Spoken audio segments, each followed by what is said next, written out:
Disclaimer. This may be a little touchy of a voiceover, but it's needed. So take away what you will from it, whether it's the food or the thought or both. And without further ado, welcome back to What's in Your Skillet. It's so funny how so many of us pride ourselves on being woke or awakened to the inner workings and hidden agendas of said powers that be, to only slow roll yourself into the realization of, oh, this is way bigger than I can handle. And then it hits. This isn't just political or social, it's spiritual. And protecting yourself isn't only physical, it's just as mental and spiritual as well.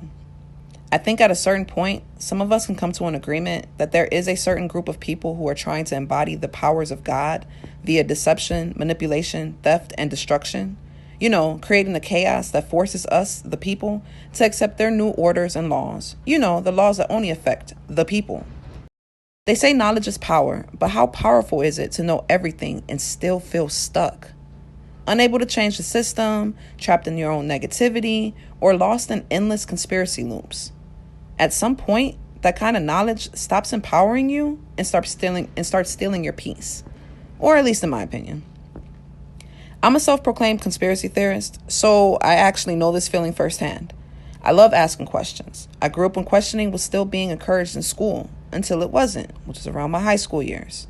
Now, don't get me wrong, questioning is still important, but timing, balance, and understanding matter just as much. Knowing how not to be overconsumed mentally with the happenings of this physical realm, because in my opinion, wanting to know everything can be detrimental to your happiness.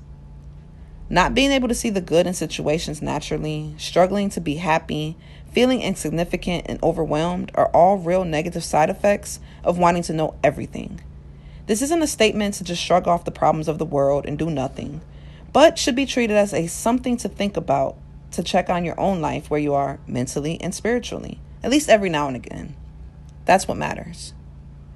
I feel like us chasing 100% of the truth turns into a never-ending search that keeps you from actually living. We weren't meant to endlessly seek the answers to every single thing. And trust me, I understand the rabbit holes of life. But so much of it can take you away from life and being able to see the good in it. So no, don't be oblivious. But also don't confuse constant exposure to darkness with enlightenment. If knowing everything costs you your joy, your presence, and your humanity, maybe that's not awakening. Maybe it's just another form of control. And I'll end it with this thought.